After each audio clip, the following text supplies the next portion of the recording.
Hi, Segun. It's looking like a three-horse race in Spain right now. Only 1 point separating the three teams. Yes, it is. And Real Madrid were the big winners over the weekend. They thumped bottom place Real Betis 5-0. Ronaldo was crowned World Player of the Year, so that's given them a lift. And what can I say? They've got Gareth Bale, they've got Benzema scoring, they've got Luka Modric pulling the strings in the middle of the park. Their team looking good. And what have they done? They've closed up the gap because both teams, Barcelona and Atletico Madrid, contrived to drop points, which isn't too good for them. Barcelona still sit top of the league with a plus 51 points, but a plus 41 goals difference to Atletico Madrid's 51 points as well, but a plus 36 goals difference. And what can I say about Atletico Madrid? In a game that they were cruising against 7th place Sevilla, they conceded a penalty in the 74th minute, and unfortunately, even though Sevilla had a player sent off in the dying minutes, they still couldn't make that extra man count. I think Diego Simeone would have been very upset about that because they knew that Barcelona had dropped points, and that was a golden opportunity for them to sit pretty at the top of La Liga. So the race continues this weekend. Barcelona is going to be at home to Malaga. Barcelona has been awesome at home against middle place teams. They've won their last 10 home games against middle place teams. The run is set to continue against Malaga, isn't it?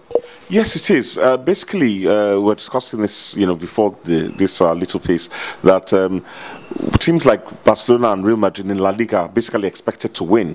The question is by how much?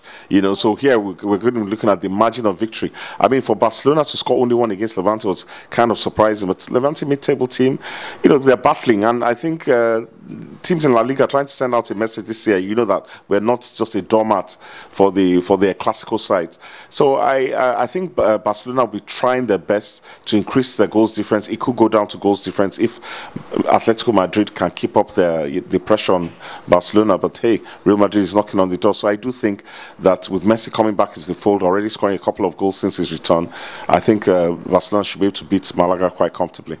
A must win for Malaga. For Barcelona, then it's definitely a must win for Real Madrid as well. They're going to be at home to Granada. They've got a similar record to Barcelona. They've been ruthless against middle place teams. Yes, they have. 10th place Granada, not in particularly good form, but Real Madrid are on a good rich vein of form, and they can sense, they've hauled back their two rivals. So I don't see any reason why they can't, thump Granada. They've been scoring goals left, right, and centre. As I said earlier, their players, and another thing that Carlos Ancelotti has done, which you should give him credit for, is they've stopped leaking goals. They've had quite a few clean sheets on the bounce. They're quite solid at the back, and that can only serve them well. Because I tell you what, yes, strikers score goals, but it's defenses that win you titles. So it's about how many goals too they can score, because this is a dead rubber for them. Atletico Madrid, a tricky one for them away to Rayo Vallecano. Although they dropped on last week, as you said, against Levante, but they've won their last 4 games against bottom 6 teams. How is it going to look like against Rayo this weekend? Well, they went to Rayo Vallecano, they're 16th on the log or something. So I tell you what, on paper, that's a must-win for Atletico Madrid, because the truth of the matter is that I start to suspect that they might start to fall away. They've had a perfect beginning to, first half of the season, but we have to remember Atletico Madrid is still involved in the Champions League. Do they have the squad? Do you have that depth of squad? There are rumors that one or two of their players might be tempted away to so-called bigger sides to earn much more. The likes of Koke, the likes of Diego Costa.